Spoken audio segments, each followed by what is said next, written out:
Let's start where no one should, at the end.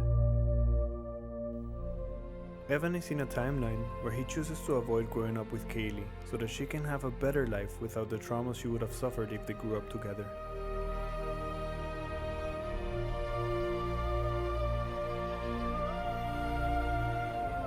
Eight years later, they cross paths in the streets and we have this ending.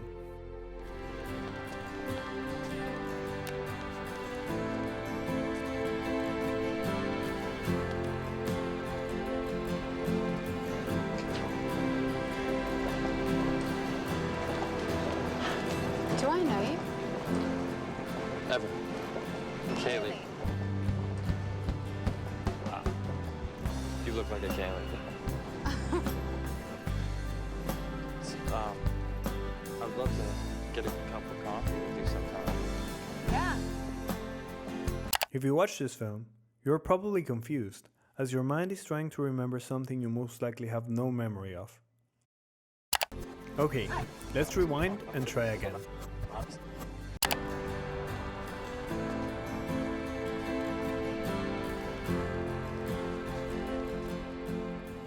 Do you remember now?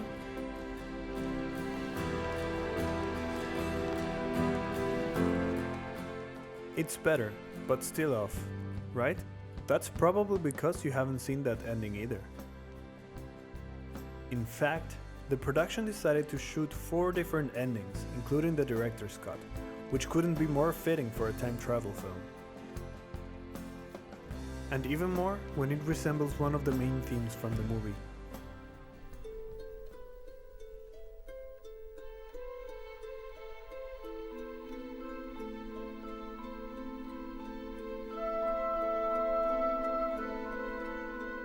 Let's do a short recap of the butterfly effect. This film follows the story of Evan, a boy who lives traumatic experiences throughout his childhood, but blacks out any memory of them due to an unknown mental disorder. How long was I out?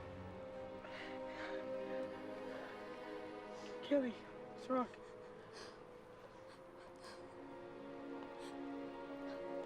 Oh, shit.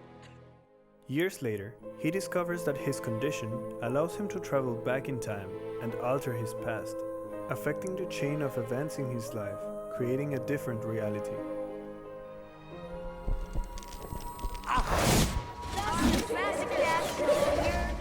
However, every time he does so, the new reality has a downside to it that gets progressively worse the more he travels. What the fuck is this? In the end, he goes back one last time and creates a timeline where neither him nor his loved ones are suffering due to his actions at the cost of sacrificing his relationship with Kaylee.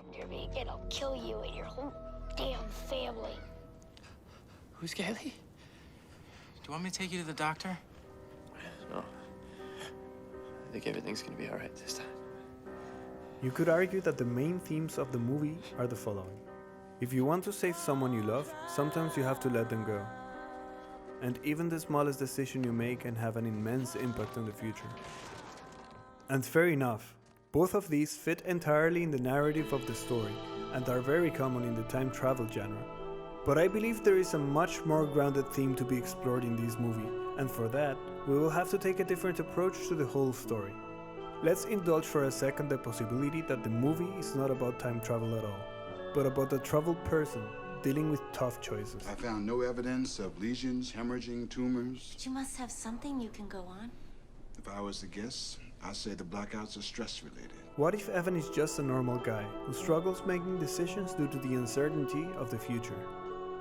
Instead of living each timeline, what we see are his assumptions of what could happen in different scenarios depending on his actions. Basically, we see the what-ifs in his mind. Okay. Now let's move forward in time. What do you see? It's okay. It's just a dream. And that's something we do all the time. Like picking what movie to watch next or which meal to order in a fancy restaurant. The more choices we have, the harder it is for our minds to decide, with the toll being placing our brains into burnout.